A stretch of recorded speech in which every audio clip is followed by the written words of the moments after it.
Block Congress Mudhol.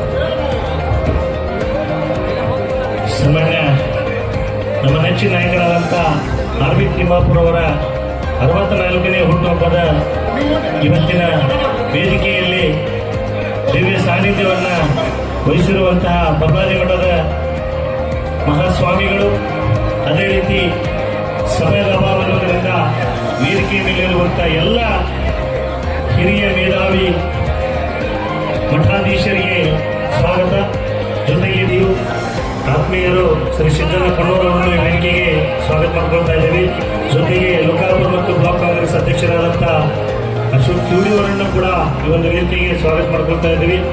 ಜೊತೆಗೆ ತಾಲೂಕಿನ ಎಲ್ಲ ನಾವೆಲ್ಲರೂ ಕೂಡ ಆರ್.ಬಿ. ತಿಮ್ಮಾಪುರ ಅವರ 64ನೇ ಜನ್ಮ ದಿನೋತ್ಸವವನ್ನು ನಾವೆಲ್ಲರೂ ಕೂಡ ಆಚರಿಸ್ತಾ ಇದ್ದೇವೆ. ನಾವೆಲ್ಲ ಅವರಿಗೆ 64 ವಯಸ್ಸು ಆಗೈತೆ ಅಂತ ನಾವೆಲ್ಲ ಹೇಳಕತ್ತೇವೆ. ಅವರೆಲ್ಲ ಈಗ ಹೆಂಗ್ ಕಾಣಕತ್ತಾರ ಅಂತಂದ್ರ ನವ ತರುಣ 24 ವಯಸ್ಸಿನ ಯುವಕ ಕಂಡಂಗ ಅವ್ರು ಕಾಣಕತ್ತಾರ. ಎಷ್ಟು ಉತ್ಸಾಹ ನೋಡ್ರಿ. ಅವರು 64 ವರ್ಷದವರೆಗೂ ಸಹಿತ ಅವರು ಸಾಮಾನ್ಯರಾಗಿ ಬೆಳೆದು ಬಂದಿಲ್ಲ. ಅಂಬೇಡ್ಕರ್ ಅವರು ಒಂದು ಮಾತು ಹೇಳ್ತಾರ, ಹುಟ್ಟು ದರಿದ್ರ ಆದ್ರೂ ಕೂಡ ಸಾವು ಚರಿತ್ರೆ ಹಾಕೋಬೇಕಂತ ಹೇಳ್ತಾರ. ಆ ಮಾತಿಗೆ ತಕ್ಕಂಗ ಬಡತನದಲ್ಲಿ ಹುಟ್ಟಿದ್ರು ಕೂಡ ಇವತ್ತ ಚರಿತ್ರೆ ಆಗಂಗ ಬದುಕುವಂತ ಬದುಕು ಯಾವ್ದಂತಂದ್ರ ಅದು ಆರ್.ಬಿ. ತಿಮ್ಮಾಪುರ ಅವರು ಅಂತ ತಿಳ್ಕೊಂಡು ನಾವೆಲ್ಲರೂ ಕೂಡ ಅಭಿಮಾನವನ್ನು ಕೊಡ್ಬೇಕು. ಎಷ್ಟು ಅಭಿವೃದ್ಧಿ ಮಾಡ್ಯಾರ್ರಿ. ಇವತ್ತು ಮುಧೋಳ ಇವತ್ತ ಚಂದ ಕಾಣುವಂಗ ಇವತ್ತು ಕಾಣಂಗ್ ಮಾಡ್ಯಾರ ಅಂತಂದ್ರ ಅದು ಆರ್.ಬಿ. ತಿಮ್ಮಾಪುರ ಅವರ ಕೊಡುಗೆ. ಅದು ಮುಧೋಳಕ್ಕೆ ಬಹಳ ಐತೆ ಅಂತಕ್ಕಂಥದ್ದು ಅರ್ಥ ಮಾಡ್ಕೊಳ್ಬೇಕು. ಸುಮಾರು 100 ಕೋಟಿಗಿಂತ ಅಧಿಕ ಅನುದಾನವನ್ನ ಮುಧೋಳಕ್ಕೆ ತಂದಿರ್ತಕ್ಕಂಥವ್ರು ಯಾರಂತಂದ್ರೆ ಅದು ಆರ್.ಬಿ. ತಿಮ್ಮಾಪುರ ಅವರು ಅಂತಕ್ಕಂಥದ್ದು ನಾವೆಲ್ಲರೂ ಸಹಿತ ಅರ್ಥ ಮಾಡ್ಕೊಳ್ಬೇಕು. ಅವರು ಈ ಭಾಗಗಳ ಹಲವಾರು ಅನೇಕ ಅಭಿವೃದ್ಧಿಯನ್ನು ಮಾಡಿದ್ದಾರೆ. ಇಲ್ಲಿ ಮಾತನಾಡುವುದು ಬಹಳ ಇದೆ, ಆದ್ರೆ ಕೇಳುವಂತ ತಾಳ್ಮೆ ಯಾರಿಗೂ ಇಲ್ಲ. ಅದಕ್ಕೆ ನಾವೆಲ್ಲರೂ ಸಹಿತ ಒಮ್ಮೆ ಕೈ ಮೇಲೆ ಎತ್ತಿ ಜೋರ ಚಪ್ಪಾಳೆ ತಟ್ಟಿ ಅವರು ಶತಮಾನೋತ್ಸವವನ್ನು ಕೂಡ ಆಚರಿಸುವ ನಾವು ತಿಳ್ಕೊಂಡು ಒಮ್ಮೆ ಕೈ ಮೇಲೆ ಜೋರ ಚಪ್ಪಾಳೆ ತಟ್ಟಮ್ಮ. ಈ 100 ವರ್ಷ ಬದುಕಬೇಕಂತೇಳಿ ಆಶೀರ್ವಾದ ಮಾಡ್ಲಿಕ್ಕೆ ಬಂದಂತ ತನ್ನೆಲ್ಲ ದೇವರುಗಳಿಗೆ ನಾನು ನಮಸ್ಕಾರಗಳನ್ನು ಸಲ್ಲಿಸ್ತೇನೆ. ತದನಂತರ ಎಲ್ಲ ಗುರು ಹಿರಿಯರು ಬಂದಿದ್ದಾರೆ, ಮಠಾಧೀಶರು ಬಂದಿದ್ದಾರೆ. ಅವರು ತಿಮ್ಮಾಪುರ ನಿನಗೆ ಆಶೀರ್ವಾದ ಮಾಡ್ತೀವಂತೇಳಿ ಏನು ಬಂದಿದ್ದಾರೆ, ಅವರ ಪಾದಗಳಲ್ಲಿ ನಾನು ಶರಣಾರ್ಥಿಗಳನ್ನು ಸಲ್ಲಿಸ್ತೇನೆ. ಅದರ ಜೊತೆಗೆ ನನ್ನ ಕನ್ನಡ ಶಾಲೆಯಲ್ಲಿ ಕಲಿಸಿ ನೀನು ಇಂಥ ವ್ಯಕ್ತಿ ಆಗಪ್ಪ ಅಂತ ಹರಿಸ್ತಕ್ಕಂಥ ನನ್ನ ಗುರುಗಳಾದಂಥ ಬಾರ್ಕೇರ್ ಗುರುಗಳು ಬಂದಿದ್ದಾರೆ. ಅವರಿಗೆ ವಯಸ್ಸು 80. ಅವರಿಗೆ ನಾನು ನಮಸ್ಕಾರಗಳನ್ನು ಸಲ್ಲಿಸಿ, ನನಗೆ ಯಾವಾಗಲೂ ನನ್ನ ಶ್ರೇಯಸ್ಸನ್ನೇ ಬಯಸ್ತಕ್ಕಂಥವ್ರು.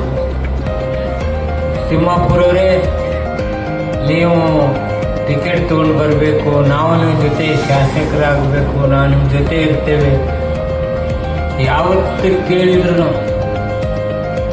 ನಮ್ಗೆ ಸದಾ ಆಶೀರ್ವಾದ ಮಾಡಿಕೊಂಡು ನನ್ನ ಬೆಂಬಲಿಸಿ ಬಂದಂಥ ಜತಿ ಪಾಟೀಲ್ ಸಾಹೇಬರು ಬಂದರೆ ಅವ್ರಿಗೆ ನಾನು ಶರಣಾರ್ಥಿಗಳನ್ನ ಹೇಳಿ ಇಷ್ಟಪಡ್ತೇನೆ. ಗೆಳೆಯ ಸಿದ್ದು ಕೊಣ್ಣೂರವರು ಬಂದಿದ್ದಾರೆ, ನನ್ನ ಬ್ಲಾಕ್ ಅಧ್ಯಕ್ಷರು, ನಮ್ಮ ಅಭಿಮಾನಿಗಳು ಎಲ್ಲರೂ. ನಾನು 4-5 ದಿವಸದಿಂದ ನೋಡ್ತಾ ಇದ್ದೆ, ಕೆಲಸ ಏನೇನೋ ಮಾಡ್ಕೋತ ಹೋಗಪ್ಪ ಅಂತ ಹೇಳ್ತಕ್ಕಂಥವ್ರು ತಾವುಗಳು ಮತ್ತೆ ಹುಟ್ಟು ಹಬ್ಬಕ್ಕೆ ಇದೇ ಜಾಗದಲ್ಲಿ ಸಿದ್ದರಾಮಯ್ಯ ಸಾಹೇಬರು ಬಂದಾಗ ತಿಮ್ಮಾಪುರವ್ರು ಕೊಟ್ಟು ನಾವು ಗೆಲ್ಲಿಸ್ತೀವಂತೇಳಿ ನೀವೇನು ಹೇಳಿಕೆ ಕೊಟ್ಟಿದ್ರಿ, ಕೂಡಿಸಿ ನೋಡಿಸಿದ್ರಿ, ನಿಮ್ಮ ಶಕ್ತಿಯಿಂದನೇ ನನಗೆ ಟಿಕೆಟ್ ಸಿಕ್ತು. ಆವತ್ತು ನೀವೆಲ್ಲರೂ ಕೂಡಿ ಜೈ ಹೇಳಿರ್ಲಿಲ್ಲ ಅಂದ್ರೆ ಅಲ್ಲಿ ಹೇಳೋರು ಭಾಳ ಮಂದಿ ಏನೇನೋ ಹೇಳಿ ಬಿಟ್ಟಿದ್ರು. ಅಲ್ಲಿ ಸ್ವಲ್ಪ ಗೊಂದಲ ಆಗಿತ್ತು. ಇಲ್ಲಿ ಬಂದು ನೋಡಿದ್ರು ನಮ್ಮ ನಾಯಕ ಸಿದ್ದರಾಮಯ್ಯ, ಅಲ್ಲೇ ಹೇಳಿದ್ರು ಆ ಕಡೆಯಿಂದ ಈ ಕಡೆ ಸರಿಸಿ ತಿಮ್ಮಾಪುರ ಮುಂದೆ ಬಾ ಅಂತ ಹೇಳಿ ನೀನು ಟಿಕೆಟ್ ಕೊಡ್ತೀನಿ ಅನ್ನೋದೊಂದು ಬಿಟ್ಟ ಎಲ್ಲ ಹೇಳಿದ್ರು. ಆವಾಗಲೇ ಗೊತ್ತಾಯ್ತು ನನ್ನ ತಾಲೂಕಿನ ಜನತೆಗೆ ತಿಮ್ಮಾಪುರ ಟಿಕೆಟ್ ಸಿದ್ದರಾಮಯ್ಯ ಕೊಡ್ತಾರೆ. ಅದು ಯಾರ ಶಕ್ತಿ? ನಿಮ್ಮ ಶಕ್ತಿ. ನಿಮ್ಮಿಂದ ಸಿಕ್ತು ಟಿಕೆಟು. ಅದಕ್ಕೆ ಹಿಂದಗಡೆ ಮಾಡೋರು ಅಲ್ಲಿ ಕೂತಾರ ನೋಡಿ ಜೆಟಿ ಪಾಟೀಲ್. ಹಿಂದ್ಗಡೆ ಕೂತ್ಕೊಂಡು ಹೇಳಿದ್ದೆ ನೋಡ್ರಿ, ಕೊಡ್ಲಿಲ್ಲ ಅಂದ್ರೆ ನೋಡ್ರಿ, ಕೊಡ್ಲಿಲ್ಲ ಅಂದ್ರೆ ನೋಡ್ರಿ ಅಂತೇಳಿ ಎಲ್ಲರಿಗೂ ಗಟ್ಟಿಯಾಗಿ ಹೇಳಿ ಟಿಕೆಟ್ ಕೊಟ್ಟರು. ನನಗೆ ಹೇಳಿಲ್ಲ, ನನಗೆ ಹೇಳಾರ್ದೆ ನೀವು ಅಲ್ಲಿ ಹೇಳಿದ್ರಿ. ನನಗೆ ಹೇಳಾರ್ದೆ ಟಿಕೆಟ್ ಕೊಡಿಸ್ತಕ್ಕಂಥ ನಾಯಕ ನಮ್ಮ ಜೆಟಿ ಪಾಟೀಲ್. ಅವ್ರ ವಿಶ್ವಾಸ, ಸಿದ್ದರಾಮಯ್ಯರು ಕೊಟ್ಟದ ವಿಶ್ವಾಸ ನೀವು ತೋರಿಸ್ಕೊಟ್ರಿ, ನಾವು ಗೆಲ್ಲಿಸ್ತೀವಿ. ಆರ್ಟಿಟ್ರಾಗ ಅಲ್ಲ, 17,000ಕ್ಕಿಂತ ಹೆಚ್ಚಿನ ಓಟ್ನಾಗ ಮಾಧ್ಯಮದ ಮಿತ್ರರು ನಮಗೆ ಆವಾಗ ಸಹಾಯ ಮಾಡ್ತಕ್ಕಂಥ ಕೆಲಸ ಮಾಡಿದ್ರು. ನನ್ನ ಹೆಸರಿನಲ್ಲಿ ಆದಂಥ ವಿಚಾರಗಳಲ್ಲಿ ಒಂದು ಚುನಾವಣೆಗೆ ನನಗೆ ಲಾಭ ಆಯಿತು. ಇವತ್ತು ನನ್ನ ಮಾಧ್ಯಮದ ಮಿತ್ರರು, ಜಿಲ್ಲೆಯ ಹಾಗೂ ತಾಲೂಕಿನ ಎಲ್ಲ ಮಾಧ್ಯಮದ ಮಿತ್ರರು ನನಗೆ ಸಹಾಯ ಮಾಡ್ತಕ್ಕಂಥ ಬಂದವರೇ, ಹಿರಿಯರೇ, ನಾನು ಹೆಚ್ಚಿಗೇನು ಮಾತನಾಡಲಿಕ್ಕೆ ಹೋಗೋದಿಲ್ಲ. ತಮ್ಮ ಪ್ರೀತಿ, ವಿಶ್ವಾಸ, ಆ ಪ್ರೇಮಕ್ಕೆ ನನಗೆ ನಂದಾದ ಒಂದು ಭಯ ಪ್ರಾರಂಭ ಆಗಿದೆ, ಆತಂಕ ಪ್ರಾರಂಭ ಆಗಿದೆ.